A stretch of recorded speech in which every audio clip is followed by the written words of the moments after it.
Living Heritage is designed to highlight, examine, and celebrate elements of the rich cultural heritage of St. Kitts and Nevis.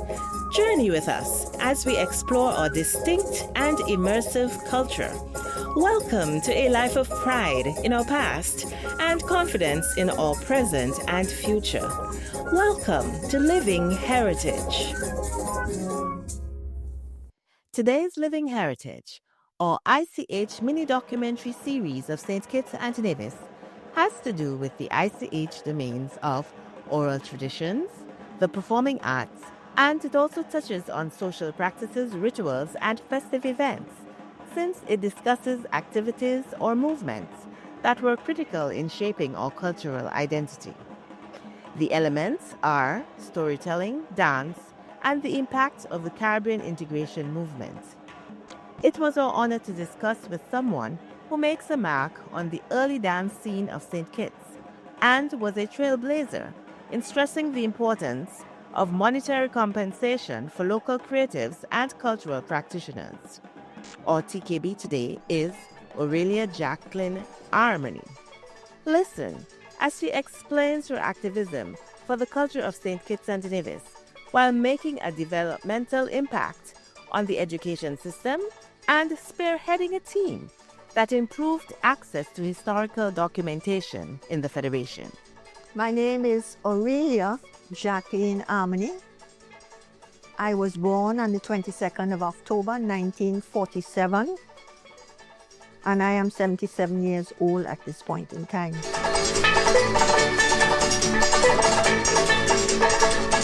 My grandfather came here at the end of in 1894-95, around there. He was Spanish.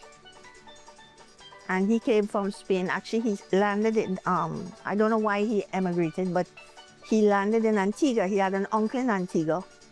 But he visited St. Kitts, and he loved St. Kitts so much, he didn't leave. He just established a business here, and he had many skills. He was a master jeweler. You know, this is his ring for his wife. You know, he made jewelry. He was a photographer. His photographs, I can send you some. They were part and parcel of his job. But he also established, his name was A.M. Lusada. You might have heard that, A.M. Lusada. It was a business that began on the bayfront, and then eventually it grew, and then he established on Bank Street. That's where he lived. He bought a place, so he grew. And then when he died, my mother was living in Trinidad at the time. He needed a successor, and none of his other children were interested. And Mommy was the youngest, my mother, Aurelia Trestrill. She came back to St. Kitts to take over the business. And so we left Trinidad. I was about 7, 8, if that, and we came to live in St. Kitts. And Mommy was born here. My grandmother was my maternal grandmother was French. So I have a Spanish grandfather, and her origins are in St. Bart's and Guadeloupe.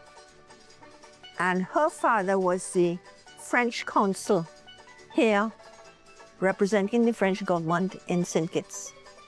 And that's how he came here, and he had something like 15 children, all of them born in St. Kitts. I think they live in Old Road. And so she was from here, and my grandfather met her, and they got married, and then, they had 4 children. And then I am an issue of the youngest one, my mother, and she married a South African doctor who came here, must have been around the 30s, 1930s. And he was a doctor, and he worked for the British government. He was Jewish. He was a doctor, and he worked for the British in all different territories. So he met my mother here. They had a child. They had 2 children, one born in St. Kitts, one born in Nevis. He was transferred to the South Pacific. I have a brother born in Fiji, and I was born in Trinidad, all because of his movements as a doctor working for the British government.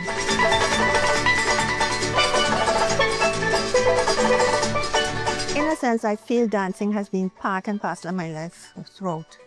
I started very young.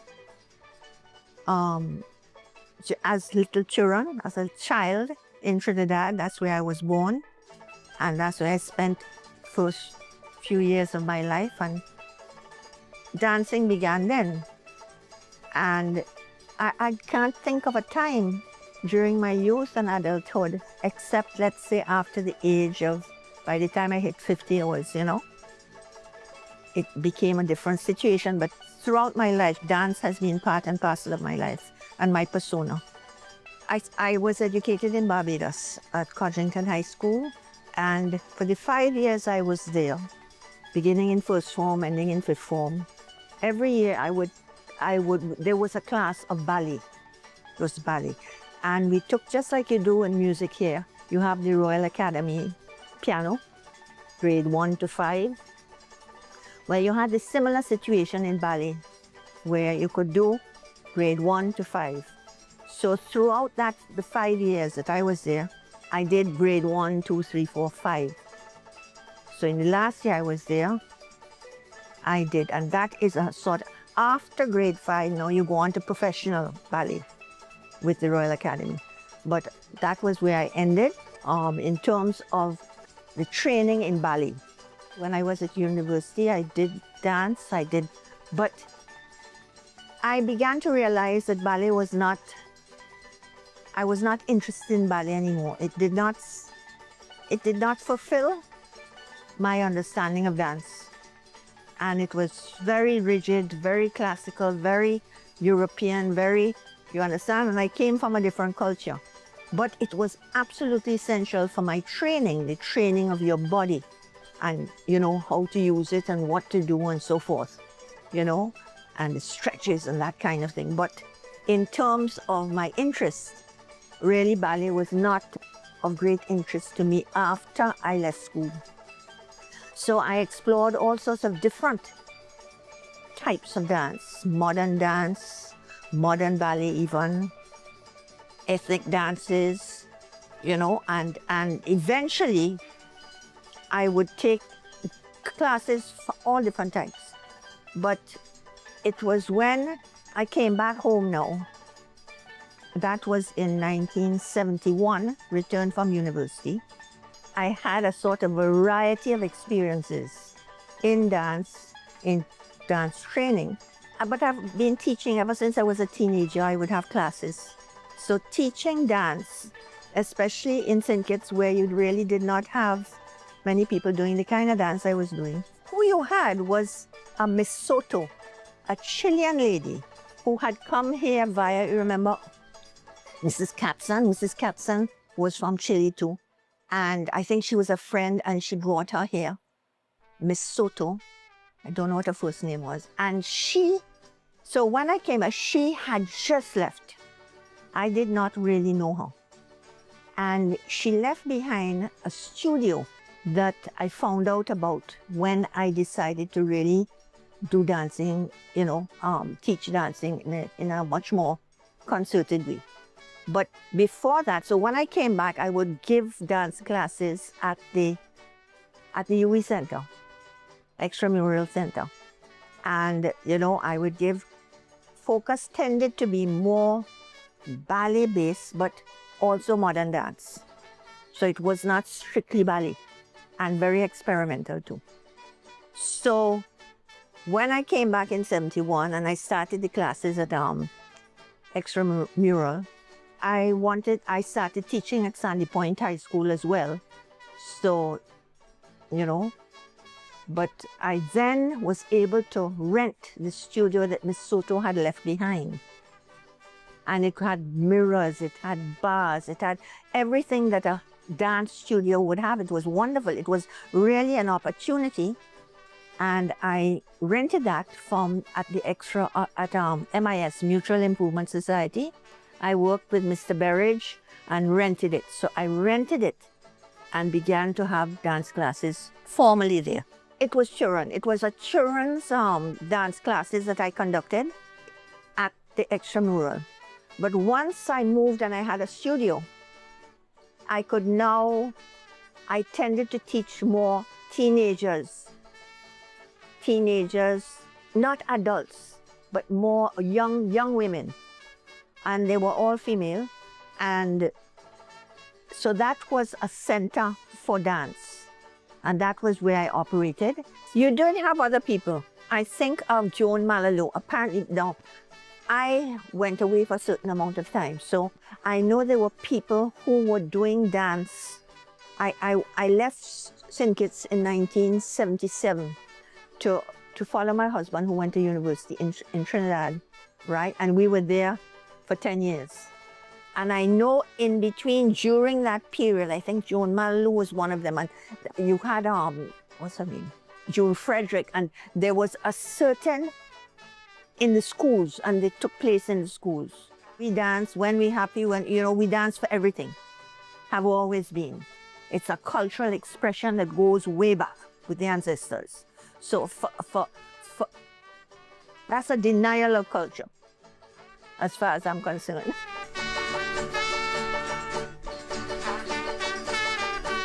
It was a rural community, rural children. Poverty was rife, malnourishing. I mean, that is for the education part, but what I learned from those children, and it's something I hope your department will explore, is the folk songs that are ours. The folk songs that belong to St. Kitts, and well, I don't know about Nevis, but St. Kitts. And I used to have to teach French. I was a French teacher. But children who didn't have books, they didn't have shoes, they didn't have, you know what I mean? It really was, and I had to teach it from grade 5 to grade 1, and all the different streams. There again, education, all the different streams. You had children that were more able and so forth. You have to understand the education system. So Mr. Halliday, he insisted, and I think the ministry insisted, that every child had to learn a foreign language, and I was a French teacher. Now, what are you going to teach? So I used to teach songs. We used to dance to the songs, French songs. So they were learning French songs. I used to do the geography of St. Kitts because you have so many French names on St. Kitts: Basse-Terre, Dodanpon, La Vallée, Molineux. You understand? That, therefore, through this means, I had to be very creative. And I taught French like that. I'll never forget, which would be a sacrilege almost, La Marseillaise, which is the national anthem of France. And me teaching these children and them taking up their rulers and them drumming, you understand? And if the French people could only see that, you understand? But for them, it was a spunky kind, they made it a spunky song. You understand? By the time they sang it, and they had to drum, you know, with their rulers and pencils and things like that. So it was absolutely, I used to love it. And it allowed me to be very innovative and creative. An interesting anecdote to all this is that when I started teaching in Sandy Point, as usual, I was teaching dance, you know, and I had to change the name of it because parents would not allow their children, and the religion would not allow them to use the word dance. So I had to change it to movement. You understand? So as if it was a physical exercise. And that was okay. And for all the speech days we had, there was always movement accompanied by music and so forth. You know, that. So you have to find ways to get around it because it was a natural expression for those children. Teaching in Trinidad was hugely important for my personal development because they did not teach French in the same way that French was being taught in St. Kitts. All the schools had to do either French or Spanish. My area was, I was a specialist in French. And so by chance, I got a job. That is a story in itself. But I got a job and I was asked if I could, when I would be interviewed, they asked me if I, apart from French, is there anything, can you teach social studies? I said yes. Can you teach general paper? I said yes. Can you teach English? I said yes. I needed a job. But not only that, the kind of university degree I had included everything.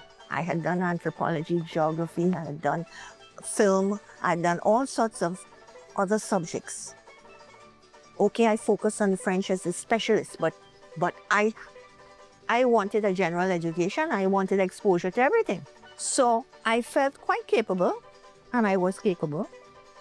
And when I got the job, I was teaching English, GP, social studies, 3 subjects I never taught, and then the French. And therefore, my breadth as a teacher expanded. And I know by the time I left Trinidad, I was focusing exclusively on social studies. And at that time, they had introduced social studies at the CXC level. And I was part of the development of the curriculum because we were sent to Guyana because we were doing a component on CARICOM and so forth. And I did certain experiments, and I started a teaching diploma. I dropped out, got sick. And I'm very experimental.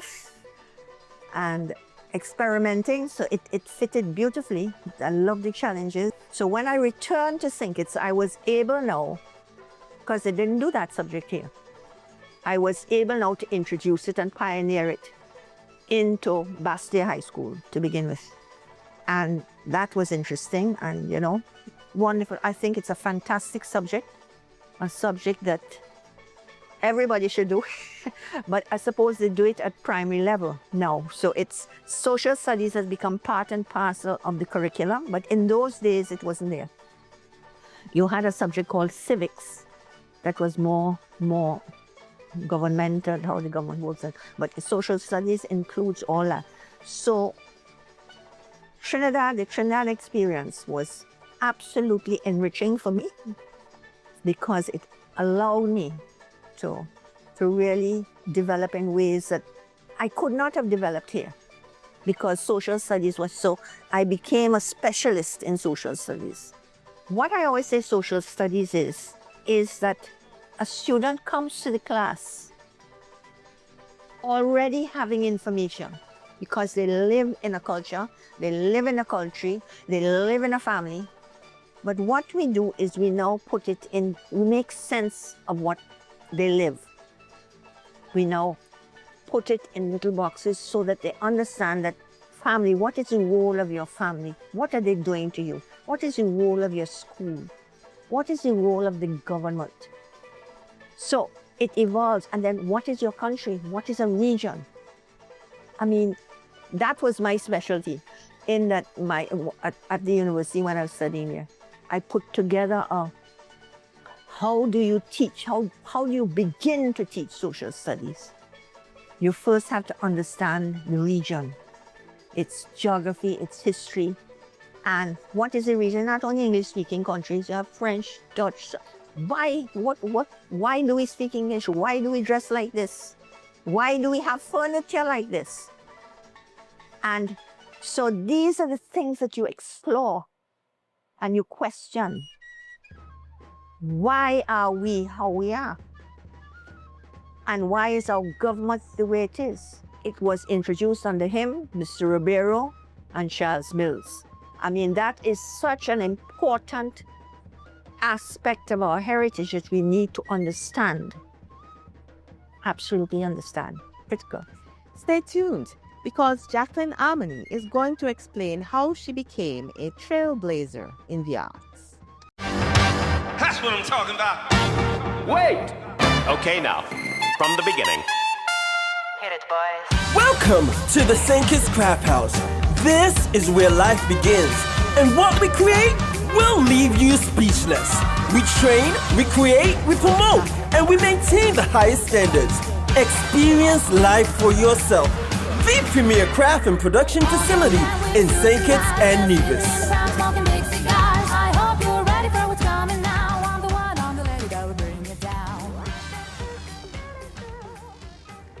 Living Heritage continues as Jacqueline Armony tells us how she enacted monetary compensation for work by creatives.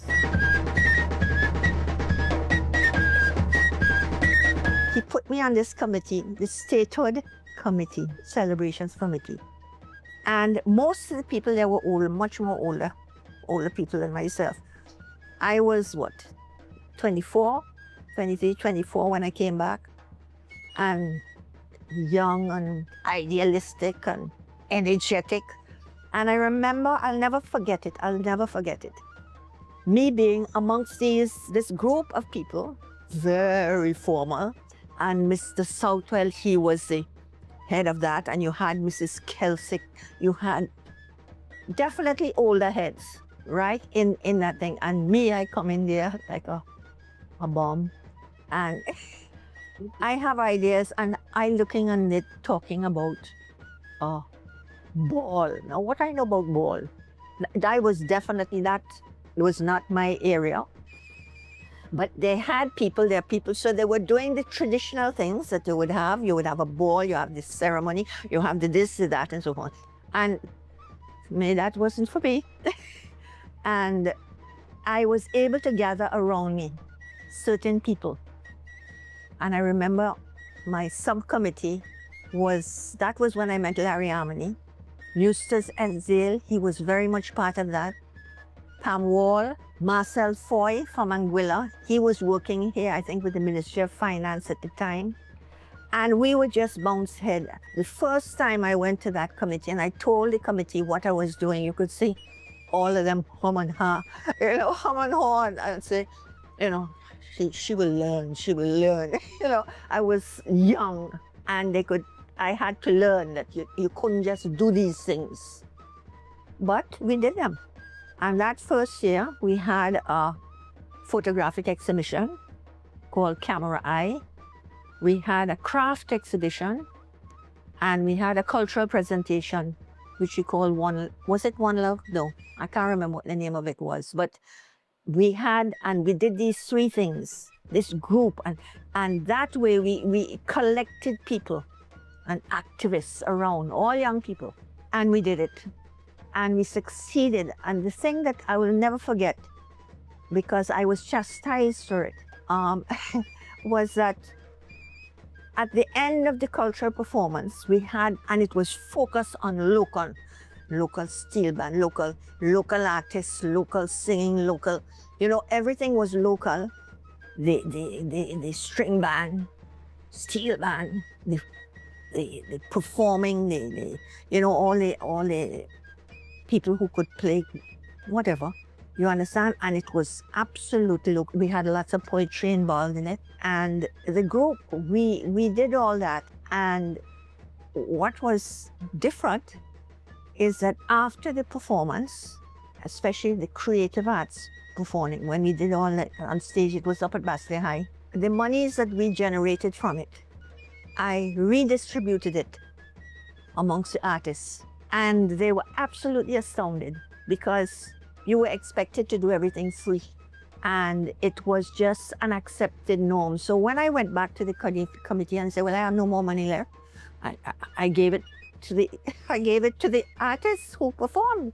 Whatever money we were able to get, that went back to the people who had participated in the various categories of stuff, And it's these things that make you understand, Here these people would you're doing this, and you're just expected to do things for free of charge when everybody is needy. And yet they have costumes, they have transport, they have also, transport very often was given but sometimes it's not.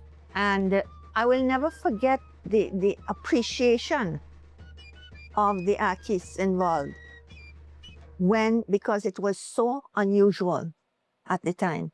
And the shock when I reported it to the Central Committee that I'd distributed anything that had come from our activities, I'd distributed to the artists. They were shocked and unhappy. They were definitely unhappy about that.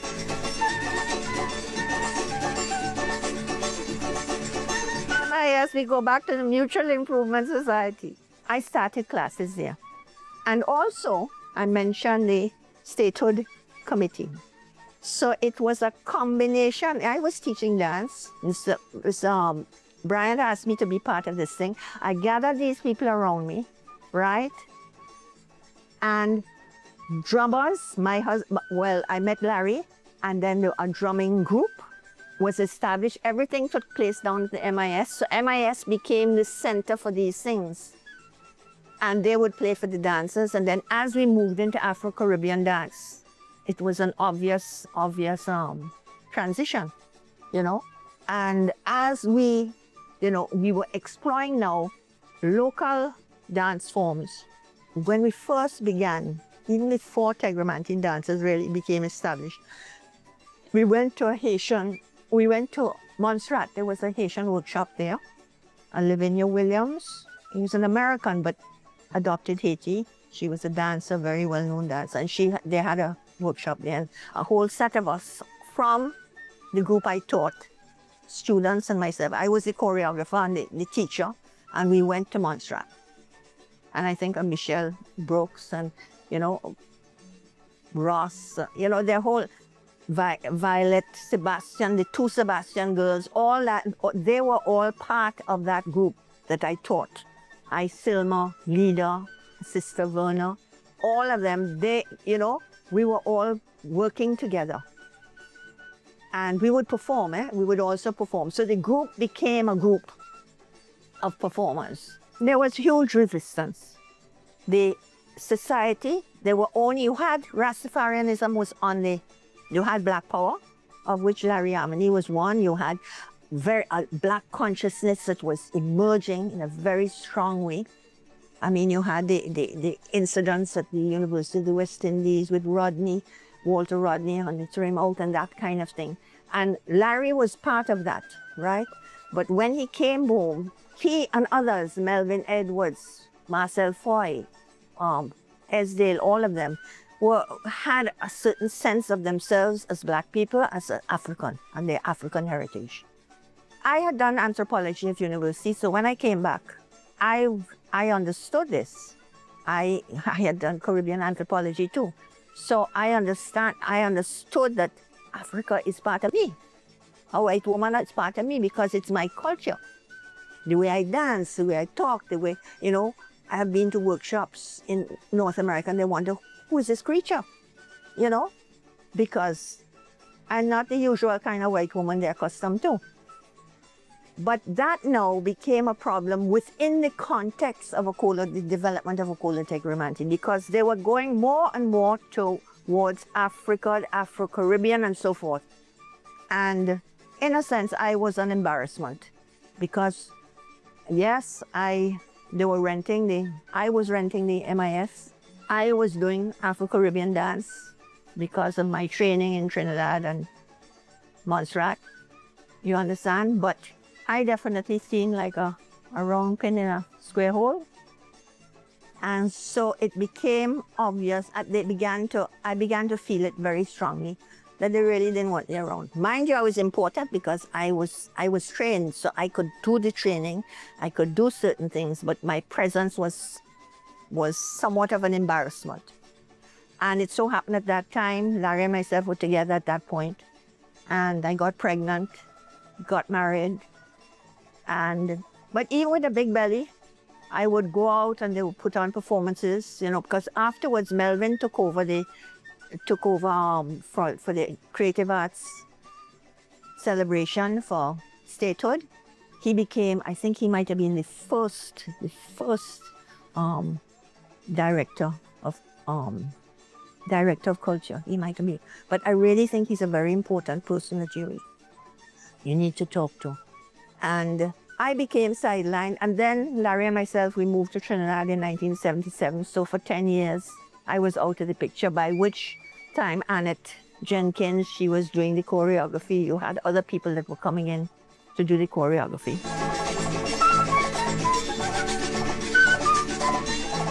When Larry and myself came back from Trinidad, that was in 1986, July 1986. We both went back into exactly the same jobs that we left.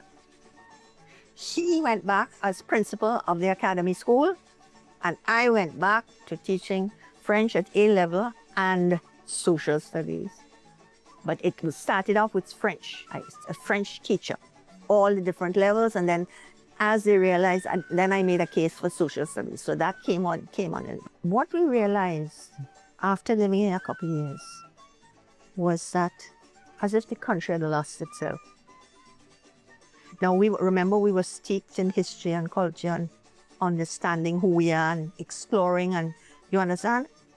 And it's as if it was lost. You couldn't find information anywhere, even in the public library. You could hardly find books related to St. Kitts and Nevis. You get Caribbean, everything was Jamaica, Barbados, and Trinidad and Tobago. Very little about the Leeward Islands. There were people who had information, but it was in their own personal libraries. They had the information, reports were being done at the government level, but it was people taking home these reports and taking home. It never penetrated. And us being teachers, and me being a teacher of social studies, and I teaching picnic from here, I had to understand the society in order to teach. I had to understand the history in a deeper sense than the nonsense that the superficial way in which we were taught. So that was our major aim, a major concern. That is what drove us. And people like Rita Cable, Al Barker, we got together. We met and decided we have to form an organization where now the major thrust would be to collect information, retrieve it, repatriate it, get it into one location so people can go there and study the thing. From the public library, we started to have meetings at the extramural at the University Center. And interestingly, we didn't know this at the time, we found out that there had actually been an organization called the St. Kitts Heritage Trust that had been created while Larry and myself were away, but it was not functioning. So Proven Innes was the president, and he was governor at the time, so I suppose, that was one of his things. But it didn't function. It did not.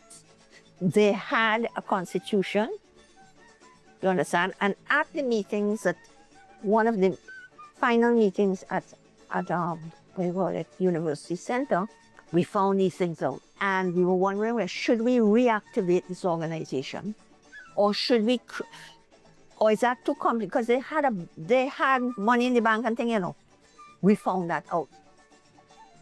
But it was decided that it was too complicated to revitalize that.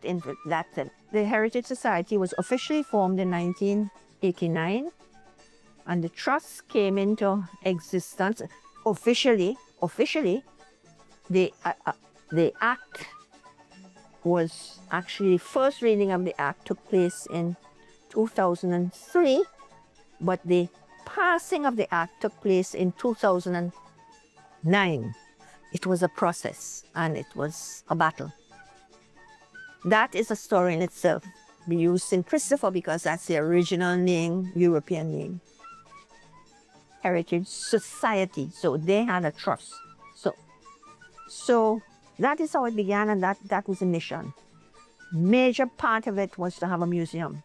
So that way you would bring knowledge to the populace.